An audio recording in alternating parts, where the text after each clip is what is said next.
교과서 46쪽 황만근은 이렇게 말했다 라는 소설에 대해서 함께 공부합시다.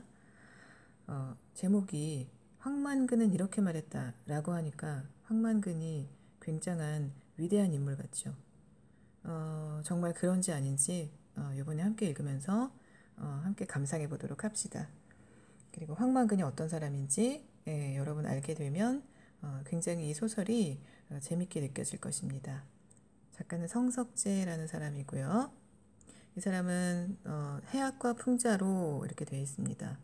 여러분, 해학이라는 것은요, 세상사나 그 의미를 좀 따져보면 세상사나 인간의 결함에 대해서 익살스러운 표현이나 그런 행동으로 그 웃음을 주는 것을 얘기합니다.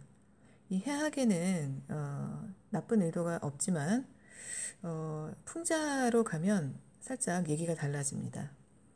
풍자는 주로 문학작품에서 사회의 부정적인 현상이나 인간의 결점이나 모순을 비웃으며 비판하는 것입니다.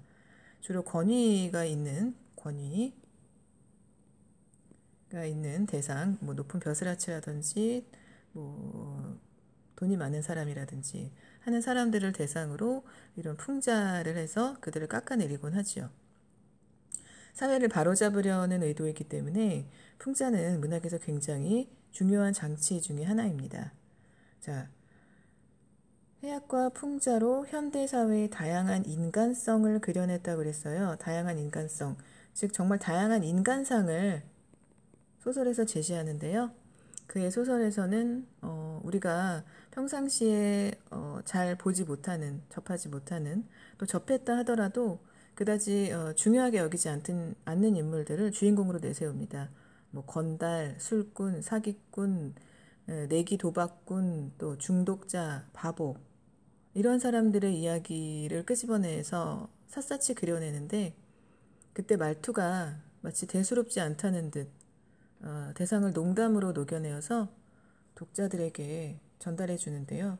선생님이 성석재 소설을 읽어본 결과 그러한 주인공들을 어떤 소개하는 과정에서 읽고 나면 일종의 어떤 씁쓸함이나 약간의 서글픔 같은 것이 몰려올 때가 많았습니다. 네. 자, 이 소설의 그 등장인물들을 살펴보기 전에요. 잠깐만 여기를 봅시다. 자, 이 소설은 이제 농촌을 배경으로 하고 있고요. 황만근의 일대기. 일대기란 이제 낳아서 또 살아가는 과정 그리고 죽을 때까지를 그린 것입니다. 비슷한 말로 뭐 전기문 이런 게 있겠지요. 그다음에 이 작품에 드러난 구성과 시점. 이 소설의 시점은 전지 작가 시점이 주를 이루고요.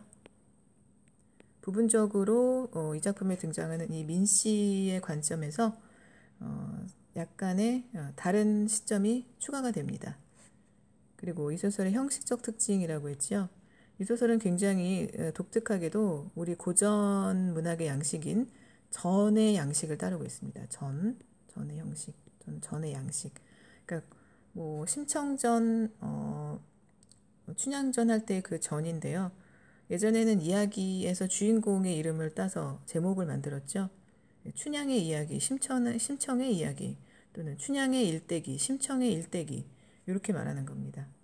여기 지금 일대기라는 말이 있지요. 독특한 전의 형식을 띠고 있습니다. 네. 일단 이 외지에서 굴러들어온 첫 번째 인물로 우리가 주목할 만한 인물로는 이제 민 씨가 있어요. 도시 생활을 하다가 황씨 집성촌인 신대 1, 2로 귀농한 인물입니다. 이 민 씨가 바라보고 있는 사람이 바로 황만근인데요. 신대 1, 2에서 나고 자란 가난하고 어수룩한 농부입니다. 자, 그리고 황만근과 마을 사람들이 신대 1, 2에 살아가죠. 이 외에도 여기에는 황만근의 모친이 살고 있고요. 또 황만근이 얻어온 아들이 있습니다. 예, 이 아들을 통해서 황만근의 실종이 밝혀지죠. 첫 번째 문장 볼까요? 황만근이 없어졌다로 이 작품이 시작을 하고 있네요. 사건의 결과부터 지금 알려주고 있는데요. 황만근이 없어졌다. 독자들에게 흥미와 관심을 유발합니다. 무슨 일이지? 주인공인데 주인공이 없어졌다니. 자, 사건의 이 소설의 크게 이 발단 부분으로부터 출발을 하는데 발단 첫머리에 이러한 문장을 제시함으로써 이제부터 우리는 황만근의 생애를 추적해가고 그가 어떤 일을 겪어서 결국 이렇게 없어졌는지, 그럼 진짜 없어졌는지에 대해서 궁금증을 해결해가는 과정이 될 것입니다. 새벽에 혼자 경운기를 타고 집을 나간 황만근은 늘 들리를 나가면 돌아오는 시각인 저물녘에 돌아오지 않았다. 술을 마시고 취하더라도 12시가 될락말락 한밤중에는 돌아왔는데 이번에 아니었다. 평생 단 하루 외박한 뒤 돌아왔던 그 시각. 횃대의 달기 울음을 그치는 아침이 되어도 돌아오지 않았다. 마을 회관 앞 황만근이 직접 심어놓은 등나무 덩굴 아래 그리고 황만근이 직접 짠 평상에 사람들이 모였다. 먼저 이장이 입을 열었다. 자, 이장 나왔네요. 등장인물. 만근인지 반근인지 바보자석 하나 때문에 소위어물도 못하러 가고 이기 뭐라 20발이나 되는 20마리입니다. 소가 한꺼번에 굶는 게 중요한가 바보자석 하나가 어디 가서 술 처먹고 집에 안 오는 게 중요한가 썩으랄 하고 욕을 해대네요. 마을에서 연장자 축에 들고 가장 학식이 높아 해마다 한 번씩 지내는 용왕제의 축을 초하는 황재석 씨가 그리고 그 다음 말을 이어갑니다. 자, 이렇게 해서 이제 다음 장으로 넘어갈 텐데요. 이 장을 봅시다. 만근인지 반근인지 뭐 이러면서 소개를 하게 되죠. 반근이라는 말은 황만근에게 붙은 별명인데 마치 그가 반편이라고 말하는 것 같지 않습니까? 예, 사람 반편이요. 사람으로서 어떤 하나의 몫을 제대로 하지 못하는 부족한 사람 취급을 하지요. 바보자석이라고 합니다. 이 장을 비롯해서 이 마을 사람들이 전부 다 황만근을 바보 취급을 한다는 걸 이제 더 확인할 수가 있겠고요. 소 여물도 못하러 가고 이 소는 누구 걸까요? 예, 이장님 겁니다. 그런데 이제 황만근 때문에 황만근이 사라져서 소가 한꺼번에 밥을 굶는다 이러면서 황만근 탓을 하고 있죠. 이상하죠, 여러분? 이 마을의 시스템은 도대체 어떻게 돌아가는 것일까요? 자, 잠시만요. 황만근이 없어진 것에 대한 이장의 반응이 어떠한가라고 돼 있죠? 황만근이 지금 없어졌습니다. 그럼 보통 걱정을 해야지 옳을 텐데요. 황만근이 없어진 것은 사실 별일 아닌 걸로 지금 취급되고 있는 것 같죠. 그것보다는 소여물이 더 지금 중요하게 여겨지고 있네요. 소여물 먹이지 못하는 일이. 자, 어찌된 일일까요? 47쪽입니다.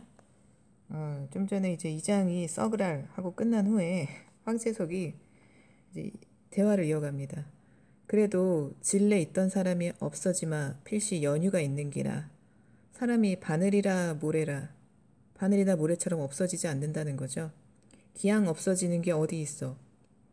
암만 그래도 우리 동네 사람 아이라 방그이 아이다 망그이가 하도 버릇이 돼서 방근이라고 하네요. 예. 역에서 나서 사는 동안 한 번도 밖에서 안 들어온 적이 없는데 말이라 하면서 이번에 황재석 씨 같은 경우는 말해서 좀 똑똑한 편에 속한다고 했죠. 황만근의 실종이 이제 심상치 않다고 지금 문제 제기를 하고 있습니다. 아이지어 어르신, 자, 이 말은 이제 황동수가 하는 말인데요. 가가 황만근을 말합니다. 군대 간다 했을 때 이때 이제 신체 검사를 받으러 신검 받으러 잠시 이제 다녀오는데 이때 밤늦게 돌아올 수 있었거든요. 그런데 이때 밤사이 고갯마루를 넘으면서 황만근이 굉장히 이상하고 신기한 경험을 합니다. 그래서 그 밤을 지새고 아침에 돌아올 수밖에 없었는데 토끼, 여기서 사투리는 토끼 또 토깽이라고 하는데 이 토끼하고 겨루기를 하게 됩니다. 토끼가 황만근을 붙들어서 황만근이 토끼에게 복수를 합니다. 놔주질 않아요. 그래가지고 이 토끼가 자기 놔달라고 하면서 내가 너 3가지 소원 들어줄게 이렇게 얘기를 합니다. 이 소설에서 상당히 큰 재미를 주는 부분인데 그래서 황만근이 이야기합니다. 나 첫 번째 소원은 우리 엄마 오래 사는 거. 엄마의 장수. 두 번째 소원은 나 마누라 얻는 거. 세 번째 소원은 나 떡두꺼비 같은 아들 얻고 싶어. 이 소원 이루어질까요? 안 이루어질까요? 마을에서 반편이 반그이로 통하는 황만근에게 놀랍게도 이 소원이 다 이루어집니다, 여러분. 더 재밌죠? 자, 황동수가 토끼인지 하고 밤새도록 싸우니라고 하루는 안 들어왔습니다. 그 토끼 사건 때문에 황만근이 더 희화화 되거든요. 더 우스꽝스러운 존재로 그려지게 돼요. 대상을 이제 재미있는 대상으로 우습게 만드는 거를 희화화라고 하죠, 여러분. 자, 용왕제에서 집사 역을 하는 황동수가 우스개처럼 말을 이었다. 아침밥을 먹기도 전 황만근의 아들이 찾아와 이 아들입니다. 황만근이 집에 돌아오지 않았다고 하길래 얼결에 동네 사람들을 불러 모으는 역할을 하게 된 민씨. 외지에서 들어온 이 마을에 들어온 이 마을은 이제 황씨 집성촌인데요. 황씨가 그래서 많은 겁니다. 이 마을에 귀농을 한 사람이고 이 사람이 유일하게 황만근을 긍정적으로 보고 좀 더 객관적으로 보는 인물입니다. 나중에 전해 형식이라고 그랬죠. 이 소설의 전해 형식을 민씨가 마무리하게 됩니다. 참견을 했다. 어제 걸기대회 간다고. 걸기대회가 이제 이 사건의 큰 핵심 사건인데요. 한번 적어볼게요, 선생님이. 농민, 부채. 농민들에게 늘상 부채가 많습니다. 빚이 많아요. 농사를 다 짓기 전까지는 그 소출이 없고 돈을 벌 수 없기 때문에 이래저래 필요한 물건들을 사느라고 중간에 빚을 얻게 되죠. 농기구가 좀 비싸겠습니까, 여러분? 근데 그렇게 생긴 빚을 때문에 이제 농업을 계속하지 못하게 되는 경우가 많아지겠죠. 농민 부채 탕감. 탕감이라는 것은 감해준다, 없애준다는 뜻입니다. 예. 그래서 이제 그 농민 부채 탕감? 그러면 혼자서 이제 시위해선 되지 않겠죠. 다 같이 모여서 시위해야 되니까 농민들이여 모여라 하고 트랙터 콤바인 타고서 또 경운기 타고 모여라 한 것입니다. 바로 그 걸기대회 한다 하고 간 사람이 누구입니까? 황만근 씨하고 같이 간 사람은요. 걸기대회 하는 사람 본 적 없나요? 유일하게 표준어 쓰고 있죠. 민씨. 하면서 꼬치꼬치 따지듯 마치 수사반장처럼 이 사태를 파악해 가는데요. 자리에 모인 대여섯 명의 황씨들은 서로의 얼굴을 마주보더니 모두 고개를 흔들었다. 황만근을 본 사람이 없습니다. 황만근은 걸기대회에 참석했는데요. 왜 아무도 못 봤을까요? 사람이라고 몇 명이나 되나 그 걸기대회에 사람들이 별로 오지 않은 것입니다.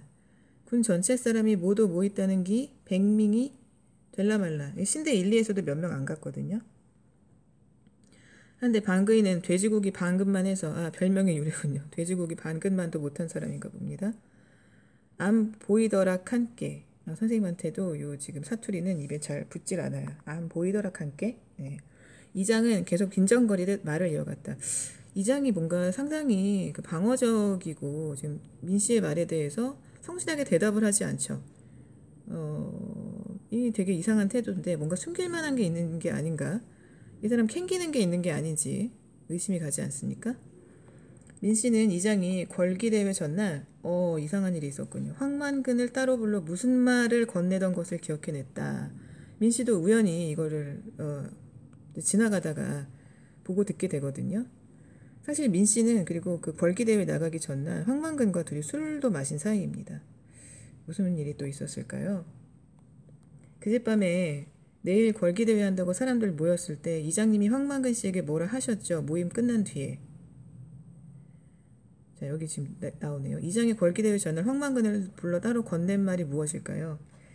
바로 이거는 소설을 읽다 보면 나오는데 내일 열리는 농민 그 부채탕감 걸기대회 큰 모임에 너만은 꼭 참석해라. 근데 그때 경운기 타고 와라 이렇게 합니다. 황만근의 경운기가 고장이 잘 나고 경운기는 고속도로에서는 굉장히 속도가 느려서 탈탈탈탈 거리면서 가게 되죠. 경운기 타고 와라 이렇게 합니다. 이 장은 민씨를 흘기듯 노려보았다. 아까 보세요. 빈정거리듯 흘기듯. 이게 뭔가 숨길 게 있는 사람이 캥기니까 이런 그 방어적인 자세를 취하는 거죠. 왜 농민 보고 농민 걸기대회 나오라 했는데 뭐가 잘못됐나? 민 씨는 자기도 모르게 요 이장이 한 말이겠죠. 따지는 어조가 되었다. 좀 성실하지 못한 답변 태도에 지금 민 씨가 좀 화가 났습니다. 군 전체가 모두 모여도 몇 명 안 되었다면서요. 그런 자리에 황만근 씨는 돌봐야 될 사람이 있잖아요. 어머니와 이제 아들이 있습니다.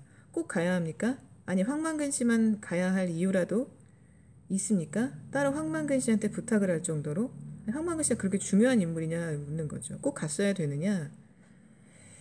이 사람이 뭐라 하는 기라?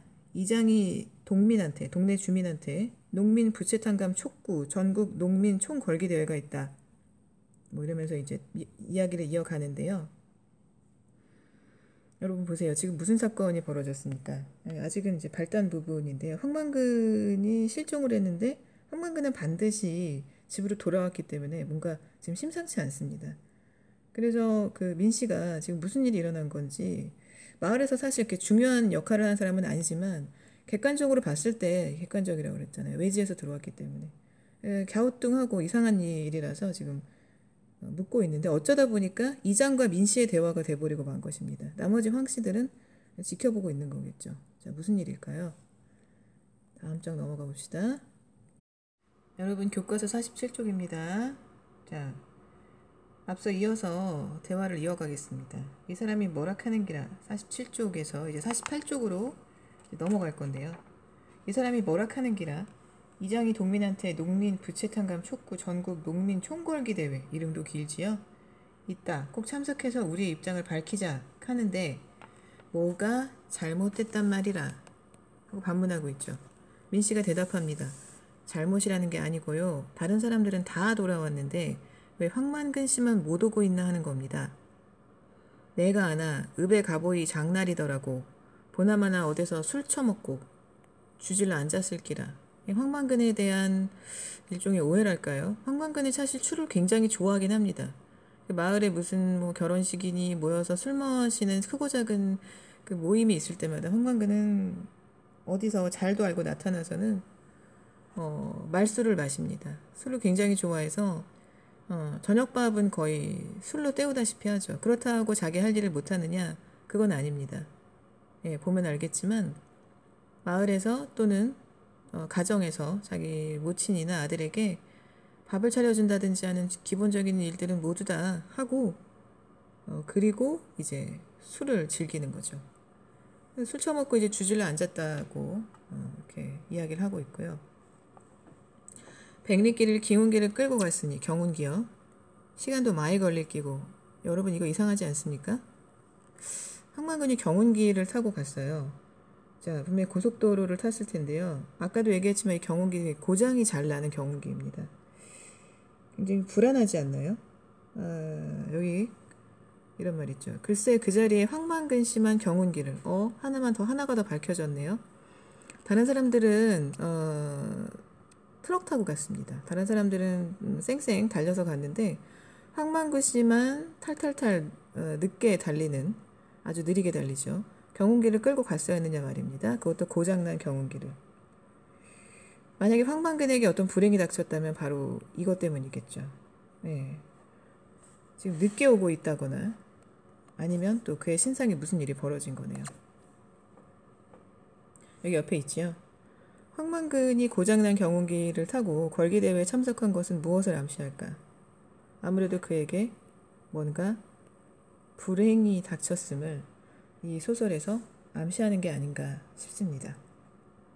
그의 신상에 지금 뭔가 돌아오지 못하는 사연과 이 상황과 고장난 경운기는 아마도 깊은 관련이 있겠죠. 기운기를 끌고 오라는 기 내 말이라? 2장의 이야기입니다.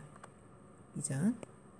투쟁 방침이 그렇다 카이. 원래 투쟁 방침은 모두 경운기나 콤바인 트랙터 이런 거 타고 오라는 거였군요. 왜냐하면 그렇게 되면 그 농민들이 한 곳에 모였다는 게 훨씬 더 부각될 것이고 좀 더 공격적으로 보일 것 같아요.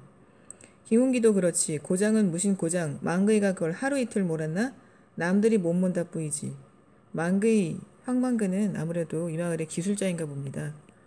남들은 몰지 못하는 그 경운기를 황만근은 잘 다룰 줄 아는 것입니다.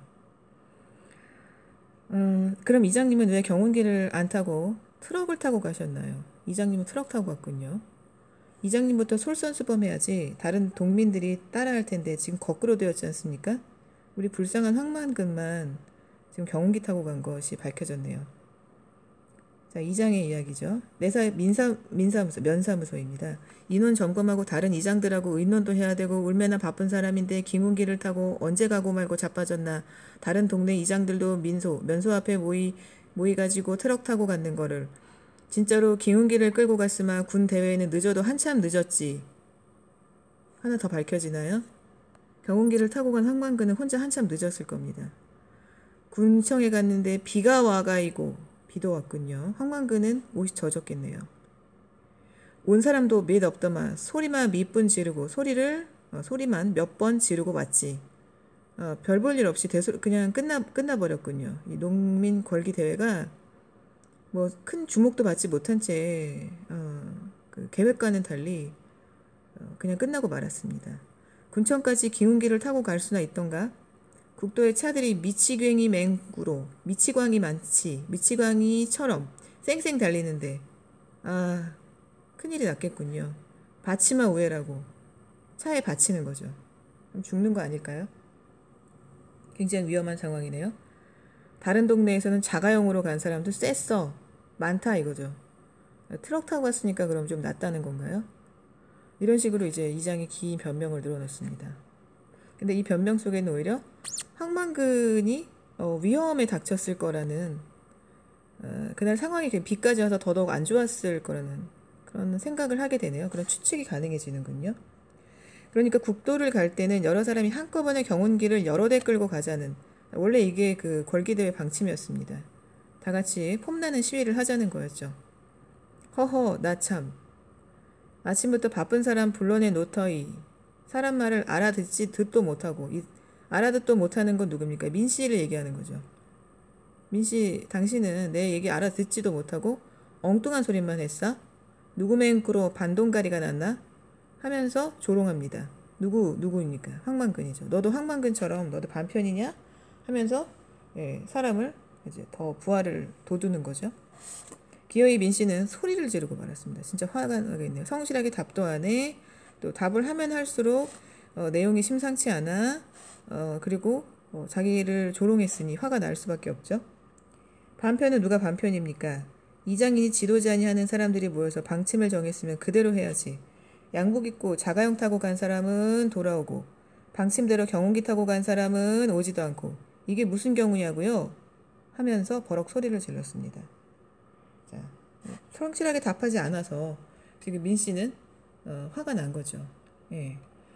그러면서 그 내용을 들어보니 황만근에게는 경운기를 타고 가라고 했으면서 자신은 이제 트럭을 타고 갔다는 게 밝혀지지 않았겠습니까?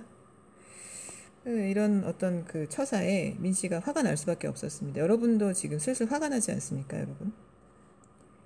자, 중략이 되어 있는데요. 자, 실제 소설에서 이 중략된 부분에서 좀 중요하다고 생각하는 부분을 선생님이 한번 좀 추가적으로 읽어보겠습니다. 그러는 동안, 자, 이렇게 서로 이야기하면서 황만근의 그 행적을 더듬는 동안 황만근이 어디로 갔을까? 자, 그러는 동안 모든 사람들이 알게 되었다. 황만근이 집으로 돌아오지 않았다. 동네 사람 누구든 하루 이틀 또는 한두 달 집을 비울 수도 있지만 그렇다고 그 사실을 모든 사람이 알게 되는 것은 아니다. 다른 사람은 집을 비워도 된다 이 얘기입니다. 그러나 황만근만은 하루밖에 지나지 않았음에도 모든 사람이 그의 부재를 알게 되었다. 그렇지만 누구도 적극적으로 황만근을 찾아 나서려 하진 않았다. 왜냐하면 그는 마을에서 바보자석 또 반편의 취급을 당했으니까요. 그는 있으나마나한 존재이면서 있었고 또 없어서는 안 되인 존재이면서 지금처럼 없기도 했다. 다시 한번 읽어볼까요? 그는 마을에서 말입니다. 그는 있으나마나한 존재이면서 있었고 없어서는 안 되는 존재이면서 지금처럼 없기도 했다. 동네 사람들은 그를 바보라고 했다. 두어 해 전에야 신대 인리로 들어와 황만근의 탄생과 성장, 삶을 처음부터 지켜보지 못한 민씨만은 그렇게 생각하지 않았다. 무엇을 그렇게 생각하지 않았을까요? 그렇죠. 동네 사람들은 그를 바보라고 했지만 도어에 전에 이 마을에 들어온 민씨가 바라보건대 황만근은 바보가 아니었습니다, 여러분. 자, 중략 부분에서 좀 중요하다고 생각하는 부분 선생님이 읽어줬고요. 자, 49쪽으로 넘어가겠습니다. 49쪽입니다. 자, 발단에 이어서 이 부분은 소설 구성 단계상 이제 이야기가 좀 더 세밀하게 펼쳐지고 자세하게 제시되는 전개 부분입니다. 예. 마을에서 젊은 축에 드는 45살의 황영석. 농촌이 노령화, 고령화가 지속되어서 45살인데 젊은 사람입니다. 황영석은 황만근이 벽돌을 찍고 구덩이를 파서 지은 마을 회관 변소. 예전에는 이 변소의 분뇨가 좋은 그 거름이 됐잖아요. 여기다가 모아서 이제 마을에 공동으로 쓰는 건데, 이 마을회관 변소를 누가 만들었어요? 황만근이 만들었습니다. 마을에 공동으로 쓰는 건데 왜 황만근이 만들었을까요? 다 같이 만든 게 아니라. 자, 분뇨를 퍼내면서 똥이죠. 황만근의 부재를 알게 되었다. 지금 황만근이 없으니까 황영석이 지금 대신 황만근 일을 하고 있는데 이제 젊으니까 노인들은 이제 야 젊으니까 네가 좀 해 해가지고 부재를 알게 된 계기는 똥 푸면서 알게 된 겁니다. 만귀 자석이 있었으면 내가 돈을 100만 원 준다 해도 이런 일, 어떤 일입니까? 이렇게 더럽고 냄새나고 하기 싫은 일을 안 할 낀데 어이구 이 망할 놈의 똥냄새 열이가 싸나서 그런지 독하기도 하네. 이게 곡석한테 곡식 이거 똥 이거 분뇨 주면 이거 곡식이 오히려 상하는 거 아닌가 싶을 정도로 냄새가 지독한 겁니다. 약이 될지 모르겠구만. 쌤도 이 냄새는 잘 모르는데 여러분 농촌 지나가다 보면 가끔 이제 정겨운 냄새이기도 한데요. 이 똥이 썩으면서 나는 어떤 그 냄새니까 얼마나 심하겠어요. 놀라운 건 이 분뇨를 아침마다 퍼내던 게 이게 때마다 퍼내던 게 황만근이었다는 겁니다. 마을에서 공동으로 쓰는 거거든요. 어쩌다가 지금 하루 황만근이 부재해서 황영석이 하고 있는데 지금 불평불만이 하늘에 찌릅니다. 자, 그 다음 봅시다. 황만근이 있었으면 이 일을 군말 없이 했을 것이다. 늘 그렇듯이 벙글벙글 웃으면서. 황만근이 누군지 우리 이제 좀 알 것 같지 않나요? 그는 이렇게 그 누구나 하기 싫어하는 그런 일을 하면서 마을에 굳은 일을 하면서도 늘 표정은 싱글벙글 그런 사람이었습니다. 이 사람은 성실했고요. 그렇죠. 이 사람은 웃으면서 하니 낙천적이었고요. 누구보다 선량한 사람이었습니다, 여러분. 만근이가 있었으면 저 걸음이 자 이제 누구냐면 여씨 노인의 이야기입니다. 만근이가 있었으면 저 걸음이 우리 밭으로 올 낀데 만근이가 도대체 어디 갔노? 마을 회관 옆에 조그만 밭에 채소를 심어먹는 여씨 노인도 황만근의 부재를 알게 되었다. 황만근은 마을 공통의 분뇨를 역시 자신이 판 마을 공통의 분뇨장으로 가져가서 자, 이 변소에서 이제 분뇨장으로 가서 거기서 충분히 익힌 뒤에 과정은 모르겠지만 예, 충분히 익힌 뒤에 공평하게 나누어 주었다. 자, 황영석처럼 제가 펐다고 황영석 지금 어떻게 했습니까?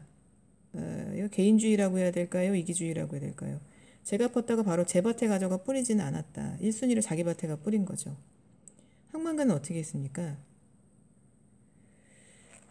특히 여씨 노인처럼 일찍 남편 잃고 혼자 몸이 된 힘도 없고 마을에 세력도 없습니다. 이게 좀 외떨어진 이런 노인들에게는 황만근이 알고 그러는지 모르고 그러는지 참 신통하게도 더 자주 걸음을 가져다 주었던 것입니다. 약자에게 자신이 노력해서 만든 이 되게 무겁지 않겠습니까? 여러분 냄새는 둘째치고라도 옷에 묻고 뭐 이런 것들 여러분 되게 끔찍하죠. 어쩌다 그 옆에 지나가는 것도 싫은데 황만근은 이 모든 과정 끝에 여씨 노인처럼 이런 그 소외받는 사람들에게는 참으로 신통하죠. 더 자주 이렇게 갖다 주었던 것입니다. 자, 여러분 여기 퀘스천 여기 질문 하나 있죠. 요즘 잘 보세요. 황만근이 이 마을에서 한 일을 황영석 여씨 노인을 통해 서술한 것은 서술자가 직접 소개하는 것과 어떤 차이가 있는가? 서술자가 직접적으로 이렇게 뭐 황만근이 착했다, 뭐 성실했다, 선량했다 얘기할 수도 있는데요. 이런 에피소드들을 통해서 제시했으니까 이렇게 되니까는 황만근과 나머지 사람들 사이에 그 특징 그 어떤 차이점이 부각이 되지 않습니까? 결론적으로는 황만근이 얼마나 착한지가 그 이타적인 모습이 더 부각되는 그런 효과를 가져왔죠. 자, 이 황만근 도대체 어떤 사람일까요? 자, 더 알아보고 싶지 않나요? 읽읍시다. 망그이한테 물어보자. 아이들은 소꿉장난을 하다가 황만근의 부재를 알게 되었다. 아이들마저 황만근이 없으면 안 되는군요. 공평무사한 것이 황만근 아까 공평하다고 하지 않았습니까? 자, 공평의 그 성격 어디에서나 그 평등하게 대해주는 것, 또 약자를 더 보호해주는 것. 자, 공평무사한 것이 황만근의 평생의 처사였다. 이상하죠. 바보 취급당했고 반편이라고 했는데 가면 갈수록 장점만 지금 보이는 것 같아서요. 그에게는 판단 능력이 없는 듯 했지만 시시비비 옳고 그름을 물으러 가면 가노라면 언제나 공평무사한 자연의 이법에 대해 깨우치게 되고 분쟁은 종식되었다. 아이들끼리는 뭐 제가 그랬대요, 얘가 그랬대요 하면서 그 시시한 그 어떤 분쟁이 있고 재판이 벌어지겠죠. 어른한테 갑니다. 황만근한테 가면 된다는 거군요. 대부분의 어른들은 아이들이 몰려면 무시하죠. 저리 가, 뭐 이러면서 귀찮아 하고 이제 할 텐데 황만근은 또 거기서 아이들에게 또 교훈을 주었군요. 누구나 만족할 수 있는 공평한 어떤 그 셈법으로 아이들의 그런 분쟁을 잠재웠나 봅니다. 또는 물어보나마나 명약관화한 일을 두고도 황만근을 들먹었다. 명약관화 여기 있어요. 불보듯 뻔한 그러니까 누구나 아는 불보듯 뻔한 불이 어떻게 될지 누구나 알 수 있잖아요. 그냥 두면 어떻게 될지. 황만근을 들먹였다. 망그이도 알기다. 이렇게 인용이 된다는 겁니다. 마을에서. 야, 그건 황만근도 알아. 너무 쉬워서 황만근도 아는 거다 이거죠. 황만근이 마을에서 가장 지식이 짧고 바보 같기 때문에 그 사람도 아는 얘기다. 뭐 이렇게 인용이 되나 봅니다. 여러분이 만약에 이런 식으로 인용이 되면 굉장히 기분 나쁘겠죠. 자, 또한 동네에 오래도록 내려오는 노래. 구태여 제목을 붙이자면 황만근가를 자기도 모르게 중얼거리게 되면서 이 마을에는 황만근가 마저 있군요. 황만근은 아무래도 이 마을의 인싸가 아닙니까, 여러분? 바보 취급이라니. 자, 이 황만근가 굉장히 재밌는데요. 이 황만근가에는 황만근의 인생이 녹아 있습니다. 그리고 그의 모든 에피소드, 중요 에피소드들이 있는데요. 황만근가, 황만근의 놀이, 아니 황만근에 관한 노래는 이렇게 부른다. 가락을 좀 듣고 싶은데 선생님이 재미없게 불러서 지금 미안한데요. 최대한 노력해 보겠습니다. 먼저 황 하고 단호하게 크게 소리쳐서 주의를 끈 다음 한 박자를 쉰 뒤에 그럼 황 만근 하고 두 박자로 느릿하게 부른다. 가락이 살았나요? 이어서 백분 100번 찌번은 10원입니다, 여러분. 요거 발음 잘 안 되는 거. 요 황만근의 혀 짧은 불사 황만근의 혀가 짧았어요. 발음이 바보 같으면 사람이 아무리 똑똑한 이야기를 해도 바보처럼 들리지 않겠습니까? 백분, 찌번, 역근, 역근은 열근이란 얘기입니다. 8푼, 또 두 마리 하고 빠르게 샌다. 이 두 마리는 누구냐면 사실은 그 잘못 얘기한 겁니다. 누가 뭐 너네 집에 누구 있니 했더니 뭐 이제 엄마하고 아들이 있었는데 2명 이래야 될 거를 황만근이 급해가지고 2마리 이랬다고 지금 그게 이제 희화화된 겁니다. 우체부가 와서 물어봤을 때 했던 얘기고요. 자, 이렇게 해서 마지막으로 그래 반근하고 느릿하게 마친다. 이렇게 하면 황만근가가 맞춰지나 봐요. 어떻게 선생님이 좀 노래 잘 불렀나요? 황만근가?